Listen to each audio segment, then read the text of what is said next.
So Jared Anderson wins a 10-round unanimous decision over Charles Martin, but not before suffering a major scare because he was hurt on several occasions in this fight. That leaky defense that we've seen in previous fights was very much in evidence again here against Charles Martin. He did not tighten it up as I assumed he would as he stepped up the level of competition. He was making the same old mistakes. Let's talk about it. One of the things that struck me here is how much shorter he was than Charles Martin. Anderson is listed at 6'4", but he looked a lot more than 1 inch shorter than the 6'5" Charles Martin. Some of the ESPN team was saying that Martin was 6'7", but unless Anthony Joshua is actually 6'8", then Martin is nowhere near that height. He's 6'5", which means that Jared Anderson is actually closer to 6'3". I know we're arguing over inches here, but the extra inches count. That's what she said.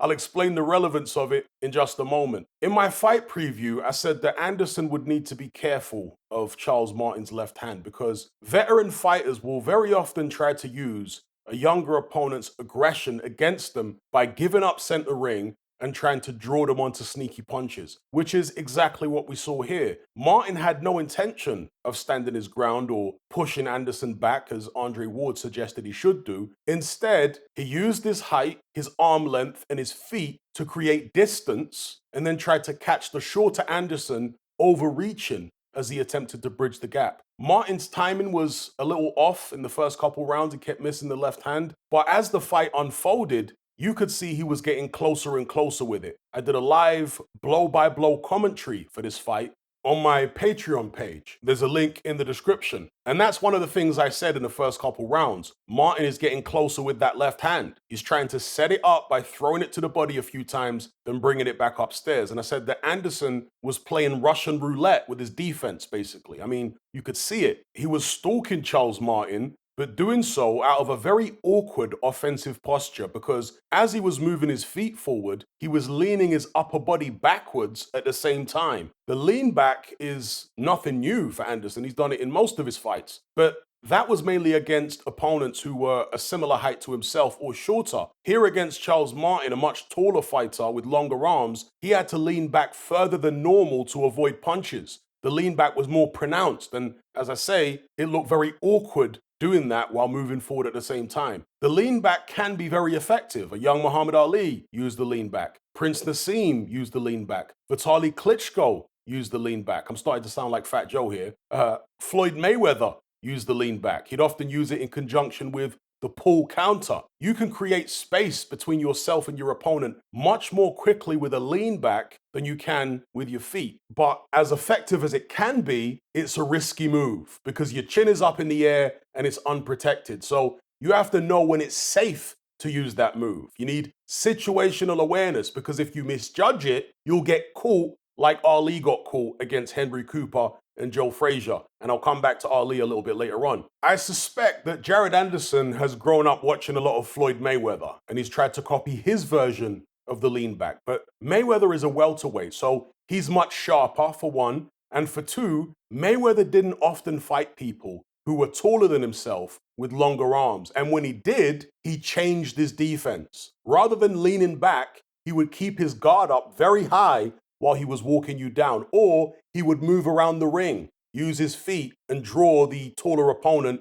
onto his punches. He adjusted his defense according to the opponent, whereas Jared Anderson failed to do that with Charles Martin. He thought the lean back was a one-size-fits-all defense, but it's not. When you anchor your feet to the canvas and just tilt your upper body backwards like a car seat, a taller opponent can still see your chin. He's looking down on you. He can still see the target. All he needs to do is time that lean back and he'll catch you. Anderson won the first 2 rounds against Martin. His jab was quite effective. He was going to Martin's body, trying to slow him down and set up headshots. He was also catching Martin with lead left hooks from the orthodox stance, but it was a lead right hook from the southpaw stance that managed to drop Charles Martin in the 3rd round. Martin wasn't actually hurt at all. He got up immediately and claimed a slip, but it wasn't a slip. It was a legitimate knockdown. He got caught while he was throwing his own punch with 1 foot off the canvas, so he was totally off balance, and the momentum of his body rotating in the same direction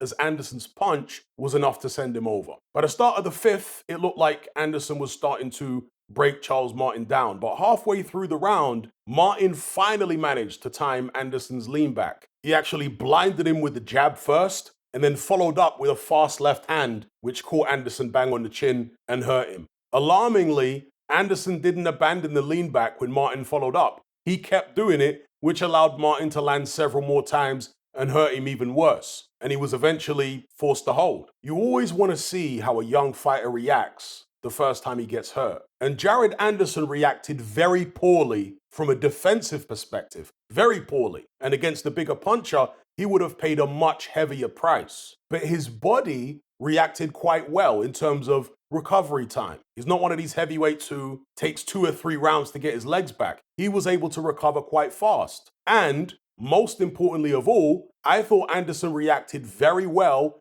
mentally. He stayed calm. He didn't panic. He didn't have that deer in the headlights look that you see with many other fighters the first time they get hurt. And that, to me, is a big plus because technical issues can be fixed much more easily than psychological issues or even neurological shortcomings because some fighters naturally are going to recover more quickly than others. It reminded me of the first time I ever watched Canelo Alvarez fight against Miguel Cotto's brother on the undercard of Mayweather Mosley. Canelo got hurt in that fight, and I said at the time that while I wasn't impressed with Canelo's performance overall, I was impressed with how calm he was in a crisis. Again, he didn't panic when he was hurt. He maintained his composure. Anderson was the same here against Charles Martin. He even had the wherewithal to look up at the clock at one point to see how much time was left in the round. Anyway, he survived the crisis, made some slight adjustments, and went on to dominate the rest of the fight against Martin, who faded down the stretch. But in the final seconds of the final round, Anderson was caught and hurt again. He made the same mistake and got hit with the same punch. If Anderson thought the 5th round was just a blip, the shot at the end of the 10th round was like an exclamation mark on Anderson's leaky defense. A reminder to him that there are fundamental issues there that need to be addressed. Anyway, it went to the judges and Anderson won a wide UD. The cards were fair. You can't have given Martin any more than 1 or 2 rounds. One of the reasons that some of you guys preferred Charles Martin as an opponent for Anderson over the original opponent, Zon Kosobutsky, is the fact that Martin is a known quantity. He's been in there with AJ, Luis Ortiz, and Adam Kaunaki back in the day. So we'd get to use Martin as a measuring stick to see how Anderson would deal with him compared to the other guys he's faced. He obviously didn't do as well as Joshua, who blew Charles Martin out in 2 rounds. Ortiz stopped him as well, but not before being dropped twice himself. So on paper, Ortiz has the better result than Anderson, but his chin didn't hold up as well as Anderson's did in the actual fight. So you could go back and forth on that. But Anderson definitely did better than Adam Kaunaki did against Charles Martin because, as I say, Anderson won at least 8 of the 10 rounds, quite clearly. Whereas Kaunaki against Martin was actually quite a close fight. But on the flip side, Charles Martin is an older man now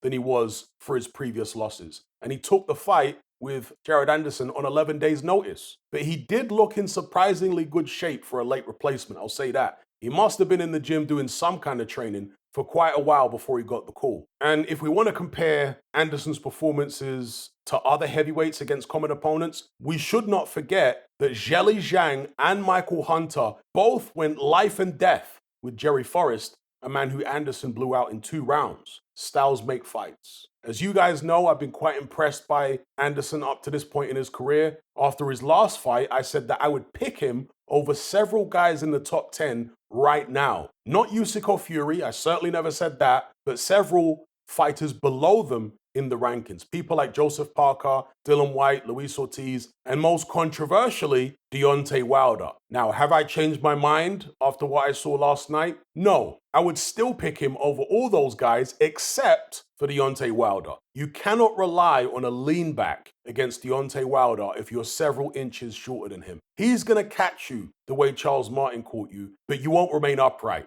You'll be hitting the deck. Anderson needs to evolve his defense beyond a lean back. So I have to revise my position on how he would fare against Deontay Wilder at this juncture. But I'd still pick him over the other guys I mentioned. They're all much shorter guys than Wilder with a lot of miles on the clock. his promoter, Bob Arum, is apparently planning to reschedule the Kossobutski fight for August, so we might get to see that one after all. And it seems like he's going to pump the brakes a little bit on Anderson's career after the scare against Charles Martin. Rather than aiming for a title shot next year, as was the plan originally, he's apparently pushed that back now to 2025 based on what he saw. Boxing fans tend to be very reactionary, hence the old adage, you're only as good as your last fight. Many of you, I'm sure, will be writing Anderson off now. In fact, one of my subscribers was writing Anderson off long before this fight. He thinks Anderson is the new Michael Grant, an accident waiting to happen. I definitely don't agree. Number one, because I look at the strengths as well. I don't just hyper-focus on the weaknesses. And number two, because I've seen many heavyweights, both during and before my time, who had similar scares to the one Anderson had against Charles Martin, but went on to reach the top of the division. Muhammad Ali was dropped heavily by Sonny Banks and Henry Cooper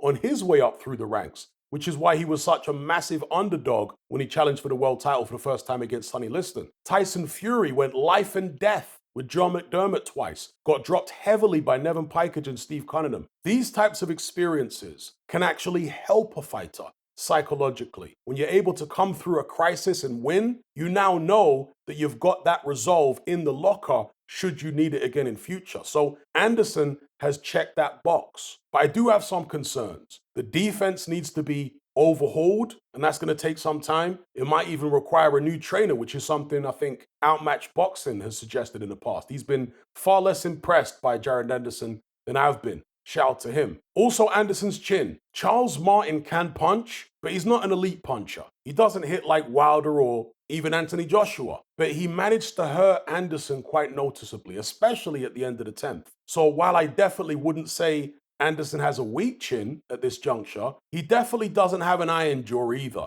All the more need to sort that defense out ASAP. Also, Anderson did a pre-fight documentary in which he said that boxing is like a job to him. He's been doing it since he was 9 years old and he's kind of tired of it now and actually has plans to retire in the next 3 or 4 years. Bear in mind, he's only 23. That's a concern because boxing is a sport where if you're not fully committed to it, mentally, physically, spiritually, emotionally, that will reveal itself in the ring at some point. Boxing is no place for half-stepping. You got to be all in. So there's a big question mark there with Anderson. Also, he seems quite a sensitive character, Anderson. He was crying in that conversation with Roy Jones in the pre-fight documentary, talking about the pressure he was feeling. And after the fight, the ESPN cameras actually caught him crying backstage in his mother's arms, literally like a little boy. I thought he actually handled the pressure during the fight very well, coming through the tough moments. He held it together and spent time with the fans afterwards, taking pictures and signing autographs and whatnot. But when he got backstage, all that bottled up emotion came spilling out. It actually reminded me a little bit of Tyson Fury after his rematch with McDermott. It was a very grueling fight, and Fury broke down in tears during the post-fight interview. It's the one and only time I've ever seen him cry, actually. He was obviously a young man back then, and when you're young, you tend to feel emotions a lot more intensely than you do as you get older. Your hormones calm down as you age, and the experience you gain allows you to feel more calm in high-pressure situations. Jared Anderson, of course, is a former sparring partner of Tyson Fury. Both Tyson and his dad, John, speak very highly of him and think he's a champion in the making. I don't often agree with Tyson and John Fury, as you guys know, but on this occasion, I suspect they may be right. But time will tell. Incidentally, even if Jared Anderson doesn't succeed Usyk and Fury as champion, Bob Arum has several other undefeated heavyweights who might. Arslan Bekmambetov, who fought on the undercard last night, and the most recent signing, Bakadir Jalilov. I did a video about 6 months ago about the next generation of heavyweights. And in that video, I said that of all the heavyweights under the age of 30, Jalilov looks like the most advanced. He looks, at least to my eyes, like he'll be ready to challenge for the heavyweight title the soonest. Anyway, I'll cover that more in depth in a separate video. For now, give me your reaction to Jared Anderson's performance against Charles Martin and any of the points I've raised in this video. Are you sick and tired of the mainstream mindset? Does the dogmatic conformity and pathological ignorance have you tearing your hair out in frustration? Then don't be alone. Come and join our brotherhood on Patreon. We stand as a beacon of reason against an army of insanity. You'll gain access to my weekly topical podcast where we take more deep dives than Jacques Cousteau on an endless variety of subjects. There's also videos, interviews, live Q&As, as well as a vast back catalogue of previous episodes, including my popular Confessions of a Nightclub Bouncer series. You can listen via the Patreon app or download in high-quality MP3. Connect with myself and hundreds of other members in our Element chat group. There's no contract, no commitment, you can cancel at any time, and it's cheaper than a Mickey D's McMuffin. Just head to my Patreon page via the link below this video and select the tier called the Brotherhood of Reason. I'll see you over there.